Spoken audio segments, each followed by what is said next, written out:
진정한 행복은 어디서 오는 것일까요?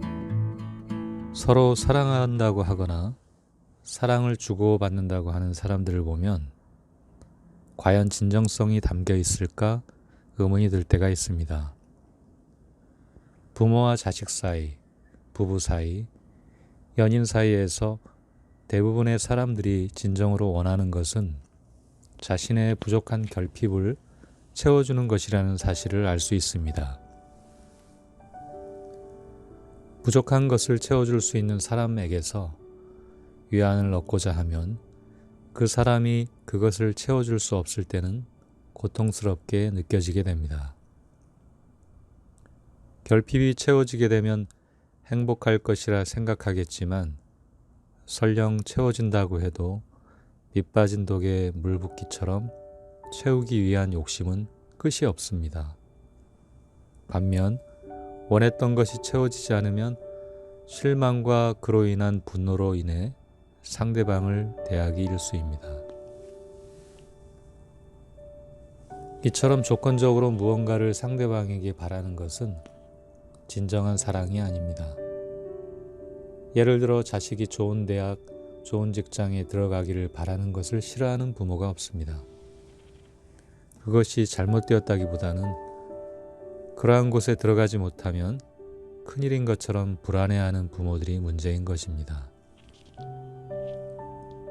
그곳에 들어가야 부모들은 행복할 수 있다고 생각합니다. 소위 말하는 좋은 대학과 직장은 좋은 학업 점수를 받은 소수의 학생들만 들어갈 수 있는 곳입니다. 그렇다면 남은 대다수의 학생들은 들어갈 수 없는 것인데 결국 그들은 불행할 수밖에 없다는 결론이 나옵니다. 그렇다면 좋은 대학과 직장에 들어간 학생들이 과연 행복할까요? 학문에 대한 즐거움보다는 문제를 푸는 기계로 양성된 그들이 들어갈 곳은 그다지 즐겁지 않을 것입니다. 왜냐하면 삶의 목표가 없기 때문입니다. 경쟁에 길든 그들은 소통과 교감 능력이 떨어질 수 있고 현재 주어진 상황에서 자신을 개발하고 의미를 찾아가는 것이 익숙하지 않을 것입니다. 오직 경쟁과 생존의 구도에서 생각해 왔기 때문입니다. 4차 산업혁명에 대비하기 위해 미래는 소통과 창의적인 삶을 살아가는 인재가 주목을 받을 것입니다. 그리고 그러한 능력은 누구나 어린 시절부터 개발이 가능하다고 많은 연구 결과에서 알려주고 있습니다. 현재의 교육 시스템과 선생님에게 책임을 전가하는 것도 이해는 되지만 마냥 개선되기를 바라는 것도 도움이 되지 않습니다. 시스템을 개선하는 것도 중요하지만 행복에 대한 정확한 이해를 부모가 할 수 있어야 아이들이 긍정적인 삶을 살아갈 수 있고 행복한 삶에 보다 가까워질 수 있습니다. 부모들이 행복에 대한 기준과 생각이 바뀌지 않으면 자라나는 아이들이 앞으로 불행할 수밖에 없습니다. 물론 이러한 요인은 다시 예전 그 부모의 부모 세대로 거슬러 올라가야 할지도 모릅니다. 그러한 불안과 결핍의 감정이 대를 이어 되물림되는 것입니다.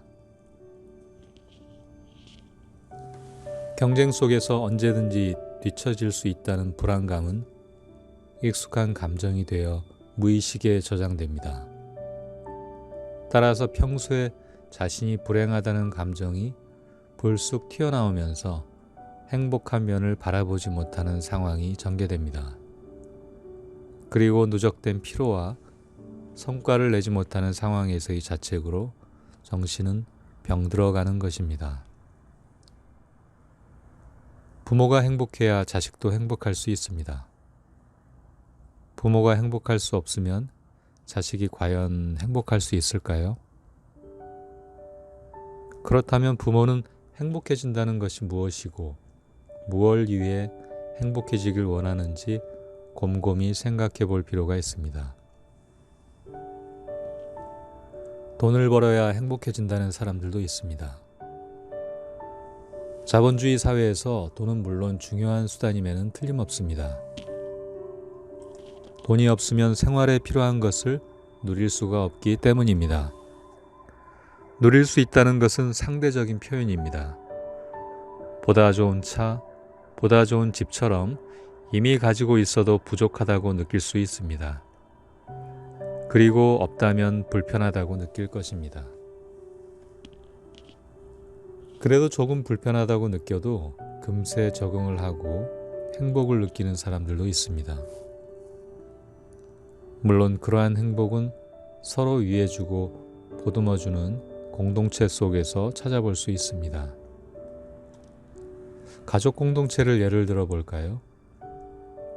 성인이 된 남녀는 행복하기 위해 서로 만나 결혼을 합니다.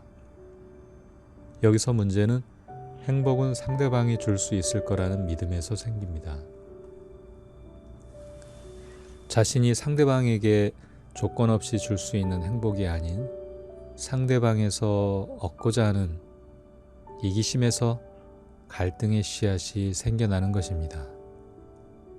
인정하기 어렵겠지만 대다수의 사람들이 상대방에게 이러한 기대를 하고 결혼을 합니다.